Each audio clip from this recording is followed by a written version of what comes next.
তারপর আমাদের এখানে যেটা আছে এটা হচ্ছে ক্রপ টুলের ব্যবহার। দেখেন আমাদের এখানে যে ইমেজটা আছে এখানে আমরা চাচ্ছি যে এখানে নিচের যে সাদা জায়গাটুকু আছে এই জায়গাটুকু না থাকুক, বা আমার ইমেজের সব পুরো অংশটুকু আমি রাখতে চাচ্ছি না, নির্দিষ্ট কিছু অংশ আমি রাখতে চাচ্ছি। সেক্ষেত্রে হচ্ছে ক্রপ টুল, আমরা ক্রপ করব আমাদের যতটুকু দরকার, আমি জাস্ট এতটুকুই নিব ইমেজে। আমাদের কলাটা দরকার নেই, জাস্ট এতটুকু আমার প্রয়োজন। এখান থেকে ক্লিক করে আমরা রাইট বাটনে ক্লিক, এখানে যদি ক্লিক করি সেক্ষেত্রে হচ্ছে ক্রপ হয়ে আমার ইমেজটা ততটুকু হয়ে যাবে। কন্ট্রোল জেড আমরা ব্যাক করলাম। ঠিক একইভাবে আমরা যদি আবার ক্রপ করে, আমাদের ক্রপ এরিয়া কোনো কারণে করতে যাচ্ছি না, এখানে ক্লিক করলে হচ্ছে ক্রপটা চলে যাবে। এই হচ্ছে ক্রপের কাজ। এরপর আমাদের এখানে আছে ইরেজার টুলের ব্যবহার। ফটোশপ, এটা হচ্ছে ইরেজার টুল মুছে ফেলার জন্য। আমরা যে লেয়ারটি মুছতে চাচ্ছি সেই লেয়ারে যে মুছে ফেললেই হবে। যেহেতু আমাদের এখানে নিচে নীল কালার আছে যার কারণে নীল হয়ে যাচ্ছে, আমরা এখান থেকে সাদা করে দিই, তাহলে মুছলে মনে হবে যে মুছে যাচ্ছে। এখন যদি আমরা ক্যাপস লক চেপে ধরি সেক্ষেত্রে হচ্ছে এটা প্লাস চিহ্নের মধ্যে দেখা যাবে, আমরা সূক্ষ্মভাবে মুছতে পারবো। জাস্ট এতটুকু। এই হচ্ছে ইরেজার কাজ। আপনি যেখানে মুছে ফেলার প্রয়োজন সেখানে মুছে ফেলবেন। আচ্ছা, এরপর আমাদের এখানে আছে গ্রেডিয়েন্ট টুলের সাহায্যে ব্লেড তৈরি করা। গ্রেডিয়েন্ট টুলের ব্যবহারটা আমরা দেখি। এখানে মোট 5 প্রকার গ্রেডিয়েন্ট আছে, আমরা এইটা এখান থেকে পড়ে নেব। আমরা ফটোশপে চলে যাই।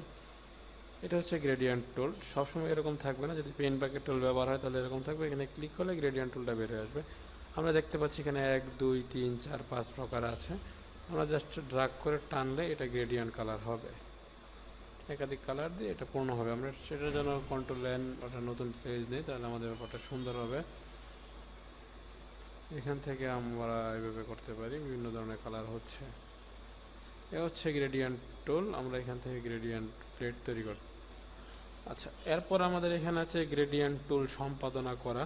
আমরা এটা খুব সহজেই করতে পারি। এইখানে ক্লিক করলে এই ডায়লগ বক্সটি আসবে, এখান থেকে আমরা করতে পারি। আমরা কয়টা রং নিতে চাচ্ছি সেটার উপর নির্ভর করবে আমাদের গ্রেডিয়েন্ট সম্পাদনা। আমরা জাস্ট এখান থেকে সিলেক্ট করব, মিনিমাম 2টা রং তো অবশ্যই লাগবে, 1টা 2টা। সেক্ষেত্রে আমরা এটার সাথে আরও 2টা রং নিচ্ছি। বাংলাদেশের রঙের সাথে মিল করে আমরা এখান থেকে সবুজ, এখানে লাল, টকটকে লাল নিলাম। আমাদের গ্রেডিয়েন্টটা তৈরি হয়ে গেছে। দেন আমরা এখান থেকে যেটা করতে পারবো এটা হচ্ছে এখান থেকে আমরা ওকে যদি করি, ওকে করে টানি, এখানে আমাদের লাল সবুজের কম্বিনেশন, এখানে গ্রেডিয়েন্টটা তৈরি হচ্ছে। এরপর আমরা এটাকে যদি চাই এখান থেকে অন্য ফরম্যাটগুলোতে ব্যবহার করতে পারি, খুব ইজিলি ব্যবহার করতে পারবো। এখান থেকে এটা, এখান থেকে ব্যবহার করলে এটা ব্যবহার করতে পারি আমরা।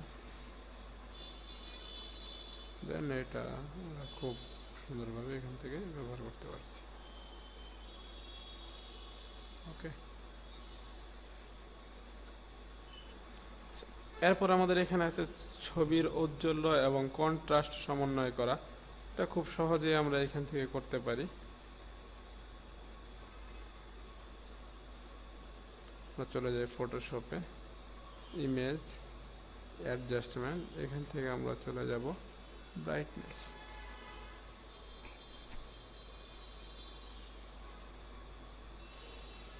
দেন আমরা এখান থেকে কম বেশি করে আমরা এটাকে সুন্দর করতে পারি।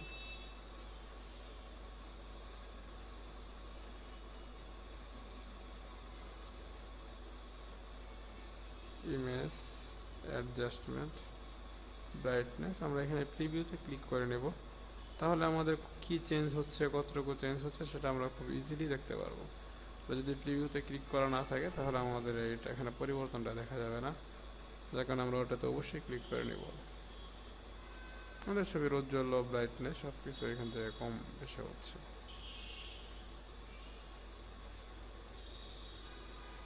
ওকে, আচ্ছা, এই পর্যন্তই মোটামুটি আমাদের ফটোশপের কাজ ছিল।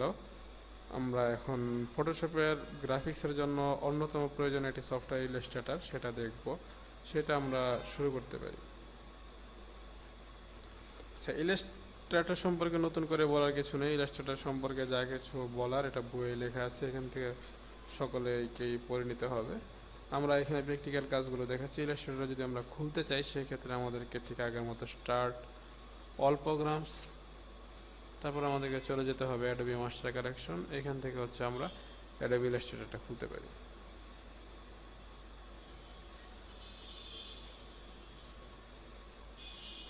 একটু সময় নেবে খোলার জন্য।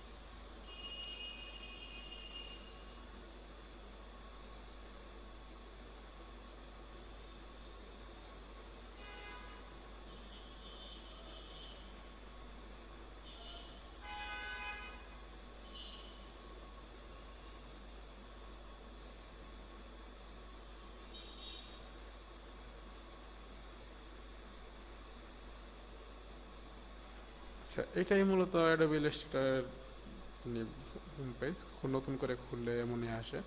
আমরা এখান থেকে কী ধরনের কাজ করব, কিসের জন্য কাজ করব সেটা এখান থেকে সিলেক্ট করে দেবে। আমরা প্রিন্ট ডকুমেন্ট নিয়ে যদি কাজ করি সেক্ষেত্রে প্রিন্ট ডকুমেন্ট, ওকে, এরকম একটা সাদা ব্ল্যাঙ্ক পেজ আসবে।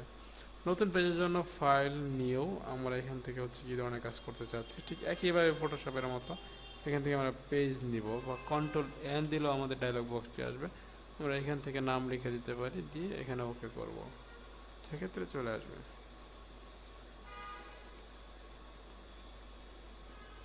নতুন ফাইল খোলার ক্ষেত্রে আমাদের ফটোশপের মতো একই রকম এখান থেকে আমরা কালার মোড সিলেক্ট করে দিতে পারি 8GB অথবা CMYK। দেন এখান থেকে আমরা কতটুকু চাচ্ছি সাইজটা দিব, ওয়াইড কত ইঞ্চি হবে, হাইট কত ইঞ্চি হবে। দেন এখান থেকে আমাদের ইউনিট, কোন ইউনিট আমরা করতে যাচ্ছি, ইঞ্চি, পিক্সেল, পিকাসা, এই সব কিছু আমরা এখান থেকে সিলেক্ট করে দিয়ে আমরা এখান থেকে ওকে করতে পারি। তাহলে আমাদের ওয়ার্ক স্পেস কাজটা শুরু হবে, আমরা এখানে কাজ করতে পারবো। এরপর আমাদের এখানে আছে কাজের পরিবেশ পরিচিতি, টাইটেল বার। ঠিক একইভাবে আমাদের ফটোশপের মতো এটা হচ্ছে টাইটেল বার। এই হচ্ছে আমাদের সেই টুল বার, ফটোশপে যে টুল বারটা ছিল ফটোশপের মতো এখানে বিভিন্ন প্লেট আছে, যে প্লেটগুলো দিয়ে আমরা কাজের যখন প্রয়োজন পড়বে তখন ব্যবহার করব। এরপর আমাদের এখানে আছে টুল বক্সের প্রয়োজনীয় টুল সমূহের পরিচিতি। ঠিক ফটোশপের মতোই আমরা দেখতে পাচ্ছি কোনো টুলের উপর নিয়ে রাখলে সেই টুলটি নাম এখানে দেখা যাচ্ছে। আবার এই চিহ্ন থাকলে আমাদেরকে বুঝতে হবে একাধিক টুল রয়েছে। ঠিক একইভাবে আমরা যে টুলটিতে কাজ করতে চাচ্ছি সেই টুলটিতে ক্লিক করলে এখানে ওই টুলটি সক্রিয় হচ্ছে। ঠিক এখানে শেপ টুল রয়েছে, আমরা এবার ড্র্যাগ করে বিভিন্ন শেপ আঁকতে পারি। ঠিক একইভাবে আমাদের নিচে এখানে কালার আছে, একটা ফিল কালার, এটা হচ্ছে স্ট্রোক কালার, যেটা ফটোশপে ছিল ফোরগ্রাউন্ড কালার, এটা ব্যাকগ্রাউন্ড কালার। এখান থেকে কালার আমরা এক কালার, বা এখান থেকে যদি আমরা চাই গ্রেডিয়েন্ট একাধিক কালার ব্যবহার করতে পারি। এখান থেকে নান কোনো ধরনের কালারই থাকবে না। এই মোটামুটি আমরা এখান থেকে বিভিন্ন টুল ব্যবহার করে ইলাস্ট্রেটরের বিভিন্ন ধরনের কাজ করতে পারি। আমাদের যখন যে টুলটা প্রয়োজন সেই টুলটা ব্যবহার করে আমরা কাজ করি। এরপর আমাদের এখানে আছে অবজেক্টের রং প্রয়োগ করা। আমরা খুব ইজিলি যেটা করতে পারি ইলাস্ট্রেটর থেকে, এখান থেকে আমরা একটা অবজেক্ট থেকে জাস্ট এখানে ক্লিক করলে অবজেক্টের রং তৈরি প্রয়োগ হবে।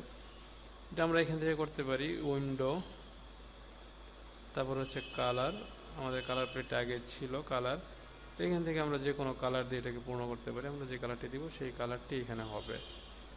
এই হচ্ছে মোটামুটি কোনো একটা অবজেক্টকে যদি আমরা ফিল কালার দিয়ে পূর্ণ করতে চাই এইভাবে আমরা খুব ইজিলি বা খুব সহজ। ইলাস্ট্রেটরের কালারের দুইটি পার্ট, একটা হচ্ছে ফিল কালার যেটা ভিতরে আমরা দেখতে পাচ্ছি, আর একটা হচ্ছে স্ট্রোক কালার। এটা আমরা উইন্ডো এখান থেকে আমরা নিয়ে আসতে পারি। স্ট্রোক কালার অর্থাৎ প্রান্তটা এখানে 1 পিটি আছে, যার কারণে দেখা যাচ্ছে না। আমরা এখান থেকে যদি 10 পিটি করি তাহলে বিষয়টা ভালো বোঝা যাবে। যেমন এখানে যে কালো একটা স্ট্রোক পড়েছে এটা হচ্ছে স্ট্রোক কালার।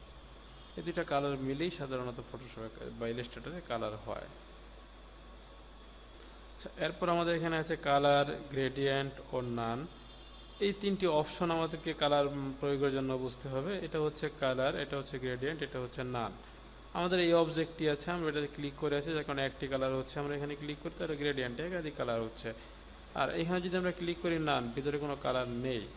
এই হচ্ছে মোটামুটি তিনটি কালার, গ্রেডিয়েন্ট এবং নানের ব্যবহার। আচ্ছা, এরপর আমাদের এখানে আছে অবজেক্ট ছোট বড় করে দেখা। আচ্ছা, আমাদের এখানে এই অবজেক্টটি আছে, আমরা এই অবজেক্টটি বড় করে দেখতে চাচ্ছি। সেক্ষেত্রে হচ্ছে আমরা খুব সহজে দেখতে পারি, এখান থেকে হচ্ছে আমাদের ম্যাগনিফাইং জুম টুল ক্লিক করলে এটা বড় হবে। আবার যদি আমরা অল্টা চেপে ধরে ক্লিক করি তাহলে এটা ছোট হবে। এই হচ্ছে জুম টুলের কাজ, আমরা এখান থেকে বড় করতে পারি। আবার চাইলে অল্টা চেপে ধরে ক্লিক করলে এটা ছোট হয়ে যাবে। এটা যদি আমরা কিবোর্ড থেকে করতে পারি তাহলে খুব ইজিলি আমরা যেটা করতে পারি, এটা হচ্ছে কন্ট্রোল হাইফেন বা কন্ট্রোল মাইনাস চাপলে ছোট হবে, কন্ট্রোল ইকুয়াল টু বা কন্ট্রোল প্লাস চাপলে এটা বড় হবে। এই দুইটা কাজ খুব ইজিলি আমরা এখান থেকে ছোট বড় করে দেখতে পারি। আচ্ছা, প্লিজ প্লিজ সাবস্ক্রাইব করুন আইসিটি উইথ স্যার।